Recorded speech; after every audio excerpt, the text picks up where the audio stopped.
Okay, if I've said this once, I've said it 1,000 times. The recruiting function is one of the most important functions in any organization, and that's why we do this. That's why we do Recruiter Fuel.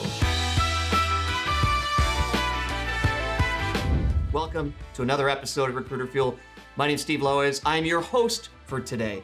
The idea behind this is really threefold. Number one, take a look at challenges within recruiting and turn them into opportunities. Number two, dig into why are we having these challenges in the first place? And here's the key. At the end of this, there's always one or two practical pieces of advice that you as a recruiter or HR person who has to do recruiting can take back to your organization and apply it today. That's the Recruiter Fuel community. So if you're watching this, you're either a recruiter or an HR person involved in recruiting or some other role that's probably involved in recruiting. And assuming that that's the case, there's no question that you're familiar and using LinkedIn. I mean, we live and breathe often by LinkedIn. There's a ton of other tools out there, but we know that that's one of the things that is an effective tool to uncover potential candidates for the positions that we have open. I mean, let's think about what we do. We plan out a specific amount of time to be on LinkedIn, to scour by title. Somebody is attractive to you because of their title. Maybe it's because of the company they came from, or as you look at their profile, something really steps out that says, man, this is the candidate that you want. Or you may look at some of their posts to say, are they relevant to the position or in the industry that you're recruiting on? That's how we first find them, right? Then what do? Well, you might send them a direct message in mail. You might post a comment to try to solicit a response. You might even uncover an email address and try to message them directly. And then what do? We sit back and we kind of wait. And unfortunately, sometimes we keep waiting and we keep waiting and no one's responding to us, or at least the percentage of those people that respond to us just doesn't seem to go up. Often it goes down, especially in this economy right now. As more jobs are open than there have been, especially in technology, there's over 1 million jobs open right now. Everybody's vying for a lot of the same candidates. And unfortunately, we keep waiting and we keep waiting. The question is, why? Why are we waiting? Let's think about the process here and how do we get a higher percentage of candidates to actually respond back to us so we can do our job more effectively. So why don't they respond? Well, maybe the message you sent, we send, isn't really compelling. It doesn't get the candidate potentially interested to talk to you. In a sea of recruiters, how are you differentiating yourself and your message from the other 800 recruiters that had just sent them an email, that had just sent that person a message, regardless of the method, but got them off of LinkedIn in the first place? I mean, maybe you gave them too much information about what you're doing and they made the assumption they're not interested. Or maybe you didn't give them enough information. Now, there's a ton of reasons why we're not getting responses. But there's one thing I want you to think about, one problem that comes up all the time, right? So we're in this rush to make connections. We send off all of this information. Again, we sit back and we wait, and then we wonder. Now let's think about what's happening to some of these potential candidates, what they're doing when they get our message. Sometimes, again, if it's not the right message, they're not responding.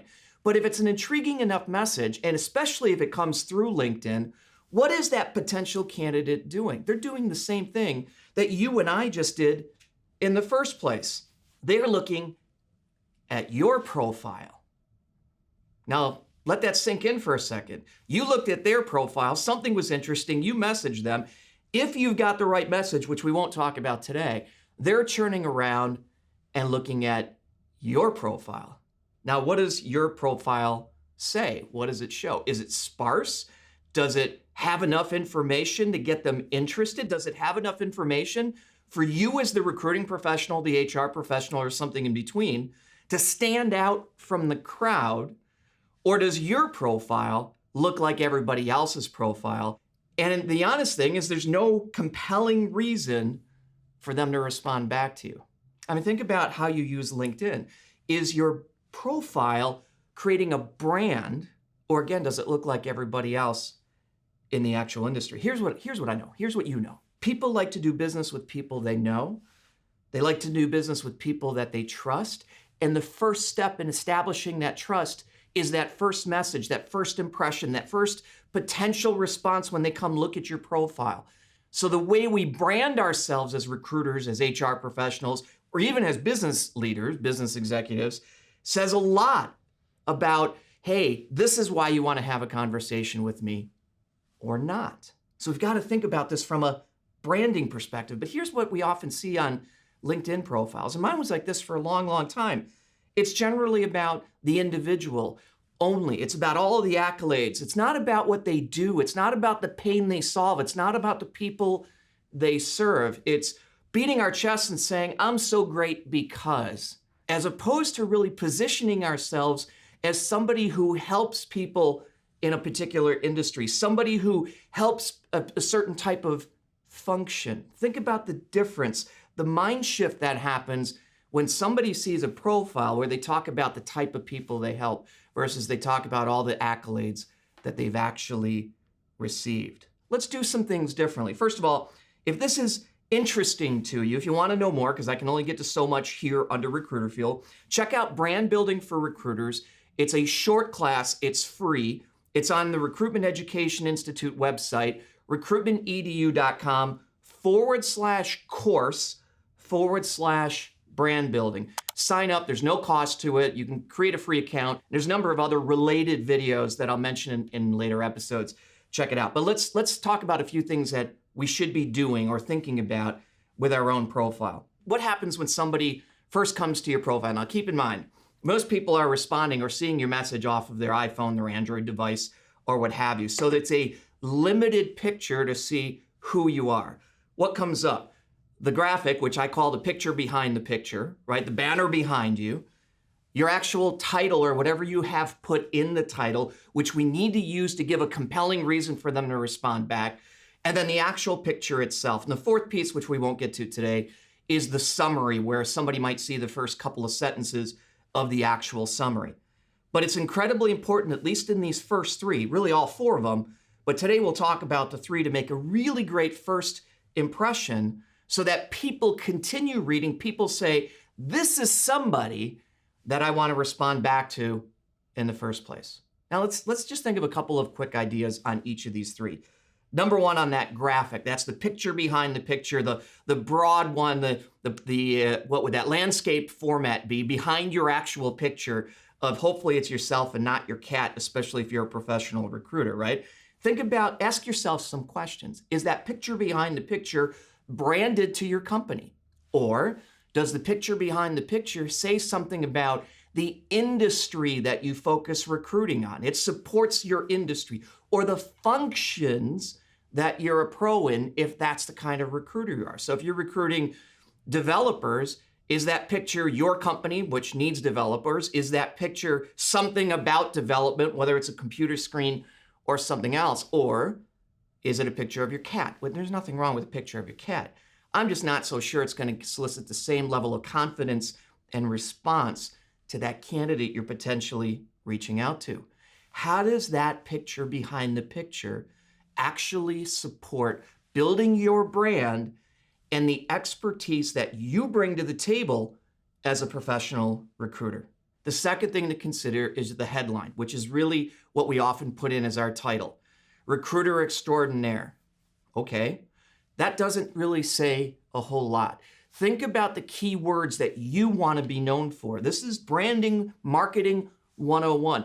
If you recruit developers, have developers somewhere, or the technologies you recruit for, Python, somewhere in that heading. We think of it as only as our title, right? Recruiting guru doesn't really give, in our recruiting industry, that we'll get a chuckle out of that. But recruiting guru, I'm not sure puts the right view and builds your brand as a true professional. It's kind of funny, some industries, I get it. But think about what you're trying to communicate, the key words that you want to go after. Keep in mind the first thing that they see beyond the picture is the headline. The last thing is, and this is something that people have been talking about forever, is your actual picture. Does your picture support the industry again that you're recruiting on? If I'm supporting technologists who are very laid back, I probably don't want to be wearing a suit and tie. If I'm going after bankers, it's probably going to be something not quite casual t-shirt with your tattoos showing, right? I've got mine under my shirt here, right? It's going to be something that's a little bit more specific to the industry that I'm going after to show I appreciate and connect with that tribe, so to speak. So we've got to be thinking about how do we present ourselves? What's the brand we're putting forth? The picture behind the picture, the headline itself, your actual picture and what you're trying to push out there, position out there in building your brand to get people to respond by sticking out unlike the other recruiters. And then the last one, which we won't hit today, is the summary itself, which is the first couple of sentences down at the bottom. Look, here's the thing. None of this is rocket science, but sometimes, especially the more recruiting experience we have, we forget some of these basics. Think about it this way. If you were the candidate that you reached out to and they looked at your profile, why would they reach back out to you? I hope this is helpful. Somewhere on your screen, there's a notification button. Click that notification button so that you're notified every new episode of Recruiter Fuel. And as always, if you have a issue that you want to turn into an opportunity that you want to share, or some great practical knowledge that you want to share with professional recruiters, this family and community of recruiters, reach out to me directly and I'll have you come on and actually share your wisdom. Recruiter Fuel is all about you, the recruiter. Recruiter Fuel is about community. Can't wait to see you next time.